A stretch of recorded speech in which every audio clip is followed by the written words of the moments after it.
ఉన్న బంగారాన్ని విడిపించి ఆ రోజు ఆన్లైన్ రేటుకే మేము కొంటాం. Sharma gold company.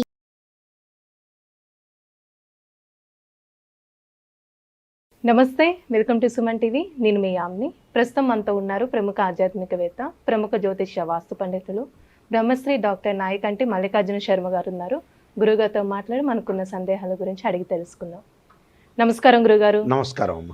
గురుగారు, ఇప్పుడు ఆగస్టు 16 నుంచి అండి రవి మార్పు వల్ల అసలు మిథున రాశి వారికి ఏ విధంగా ఉంటుందండి? తప్పకుండా అమ్మ. ఓం శ్రీ గురుభ్యో నమః. ఓం ఆదిత్యాయ విద్మహే సహస్రకిరణాయ ధీమహి తన్నో సూర్య ప్రచోదయాత్. అంటే సూర్య భగవానుడు ఎప్పుడూ కూడా అనుగ్రహం అనేది ఉండాలి. సూర్యుడి యొక్క అనుగ్రహం అనేది ఉంటే ఆరోగ్యం బాగుంటుంది, అంటే ఉద్యోగంలో భద్రత ఉంటుంది, ఉద్యోగం ద్వారా డబ్బులు సంపాదించుకునే అవకాశాలు ఎక్కువగా ఉంటాయి. అంటే కుటుంబాన్ని కూడా పోషించగల సత్తా అనేది రావడానికి ఏంటంటే సూర్య భగవానుడి యొక్క అనుగ్రహం అనేది ఉండాలి. అంటే షట్ 3 దశస్థో భాను అన్నారు. అంటే సూర్యుడు గోచారీత్యా 3, 6, 10, 11 స్థానాల్లో సుఫలితాన్ని ఇస్తాడని మనకి శాస్త్రంలో గోచారం చెప్పబడింది. అయితే సూర్య భగవానుడు 365 రోజుల తర్వాత తన సొంత రాశికి వచ్చాడు, సింహరాశికి. ఎప్పుడో పోయిన సంవత్సరం వచ్చాడు సింహరాశికి, మళ్ళీ ఇప్పుడు రావటం జరిగింది. అంటే తన సొంత రాశికి ఎప్పుడైతే ఆగస్టు 16వ తారీఖు రాత్రి 7:44 మఖా నక్షత్రం 1వ పాద ప్రవేశంతో ఇక్కడ ఇదే శుక్రవారం రాత్రి ప్రారంభం అవుతాడు. అలానే సెప్టెంబర్ 16వ తారీఖు రాత్రి అంటే సోమవారం రాత్రి 7:42 వరకు ఉంటాడు. అంటే 30 రోజుల కాలం. అంటే దీన్ని సింహ సంక్రమణం అంటారు. ఈ సింహ సంక్రమణ కాలంలో మరి ఆరోగ్యరీత్యా కానీ, జయాలు కానీ, అపజయాలు కానీ, శరీర సౌఖ్యం కానీ, ఉద్యోగం కానీ, నిరుద్యోగులు కానీ, అధికారుల యొక్క ఆలోచనలు కానీ, ఆగ్రహాలు కానీ, అనుగ్రహాలు కానీ ఏ విధంగా ఉంటాయో మనం తెలుసుకుందాం. గోచారీత్యా మిథున రాశి వాళ్ళకి తృతీయ స్థానంలో తృతీయ స్థానం రవి యొక్క సంచారం. అంటే తృతీయ స్థానంలో ఏదైతే రవి యొక్క సంచారం వల్ల ఏ విధంగా ఉండబోతుంది, ముఖ్యంగా ఏ విధంగా ఉండబోతుందో మనం చూస్తే, తృతీయంలో రవి మంచివాడు.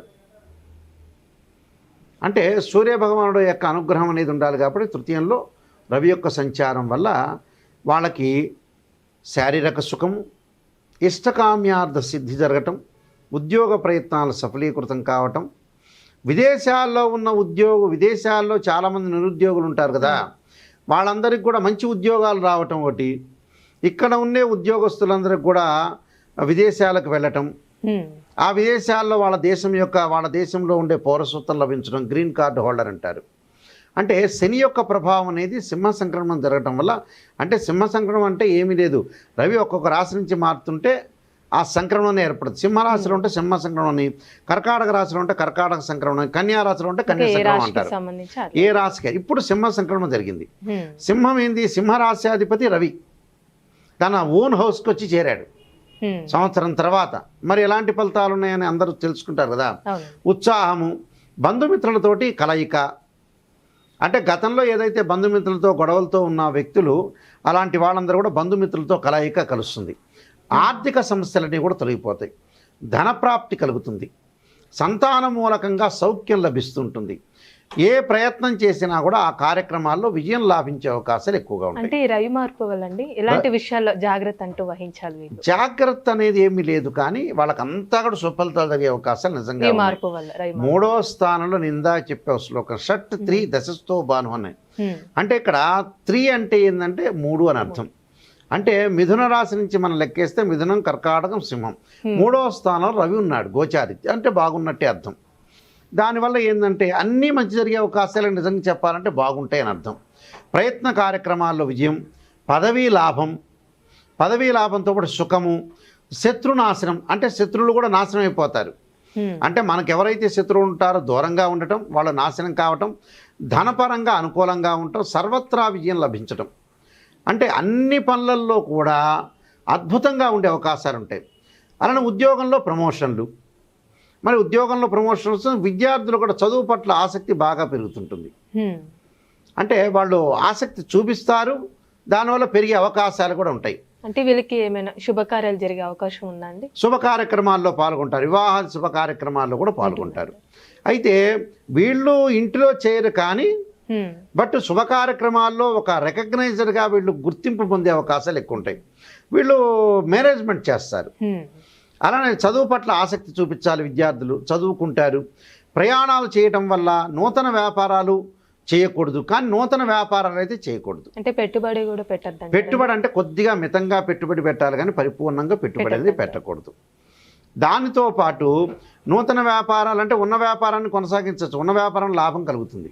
కొత్త వ్యాపారాలు మటుకు ఇప్పుడు చేయకుండా ఉండటం చాలా మంచిది. దాంతోపాటు కుటుంబంలో గౌరవ మర్యాదలు బాగా పెరగటం, రెస్పెక్ట్ ఎక్కువగా పెరగటం, అనేక ఆదాయ మార్గాల్లోకి వెళ్ళే అవకాశాలు ఎక్కువ ఉంటాయి. అంటే ఏమైనా ఆరోగ్య సమస్యలు అంటున్నాయండి? ఆరోగ్య సమస్యలు ఏమి ఉండవమ్మా. ఆరోగ్యం అనేది గతం కంటే కుదుటపడే అవకాశాలు ఎక్కువ ఉంటుంది. అంటే సరైన సమయంలో సరైన నిర్ణయం తీసుకునే అవకాశాలు ఉంటాయి. అలానే పదవి చేరటం ఒకటి, గౌరవ మర్యాదలు బాగా పెరగటం, ఉన్నత స్థాయికి వెళ్ళాలనే అభిప్రాయాలు కూడా బాగా ఎక్కువ వస్తాయి. స్త్రీలకు కూడా ఉద్యోగంలో మళ్ళీ చేరే అవకాశాలు ఎక్కువ ఉంటాయి. స్త్రీలు అంటే మంచి ఉద్యోగంలో చేరతారు, గౌరవ మర్యాదలు పెంచుకుంటారు. అలానే ఆరోగ్యపరంగా గతం కంటే ఏదైతే ఆరోగ్యం ఉంటుందో అది కుదుటపడే అవకాశాలు ఎక్కువ ఉంటాయి. అంటే ఆరోగ్యం అనేది కుదుటపడటం ఒకటి, పీడ కలలు తగ్గటం ఒకటి. అలానే ఎవరితో అయినా సరే గతంలో మనం గొడవలు పడిన వ్యక్తులు కూడా మన దగ్గరకు వచ్చి మంచిగా ప్రవర్తించే అవకాశాలు ఎక్కువ ఉంటాయి. అంటే ఇవన్నీ కూడా క్యారెక్టర్ పరంగా అనుకూలంగా ఉంటుంది. ఇక్కడ వీళ్ళకి ఏమిటి అని అంటే తృతీయ స్థానంలో రవి యొక్క సంచారం అనేది చాలా మంచిది. సూర్య భగవానుడు ఖచ్చితంగా మంచి చేస్తాడు వీళ్ళకి.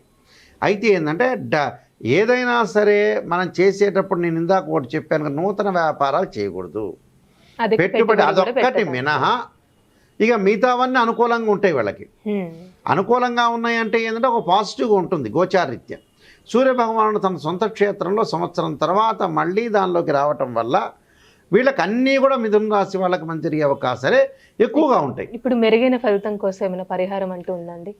ఇంకా మెరుగైన ఫలితాలకి ఏంటంటే సూర్యుడి యొక్క ఆరాధన చేయాలి.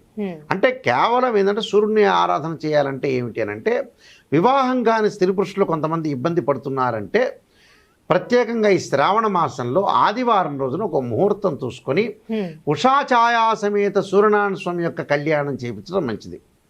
అంటే టెంపుల్ అయినా చేయించవచ్చు, లేకపోతే మనం ఇంట్లో అయినా చేసుకోవచ్చు. దానితో పాటు సూర్యుడు యొక్క అనుగ్రహం ఇంకా రావాలి అని అంటే అది కళ్యాణం అయ్యే వాళ్ళకి. దానితో పాటు ఓం ప్రభాకరాయుధే దివాకరాయ ధీమే తన్నో సూర్య ప్రచోదయాత్ అనే మంత్రాన్ని చక్కగా సూర్య గాయత్రి మంత్రాన్ని చదవటం వల్ల కూడా వీళ్ళకి మంచి జరిగే అవకాశం ఖచ్చితంగా. ఇదే పరిహారం చేసుకుంటే చాలమ్మా. చాలా చక్కగా తెలియజేస్తారండి. ధన్యవాదాలు. నమస్కారం అండి. సుమన్ టీవీలో మీ పర్సనల్ అండ్ బిజినెస్ ప్రమోషన్స్ కోసం కింది నెంబర్కి కాంటాక్ట్ చేయండి.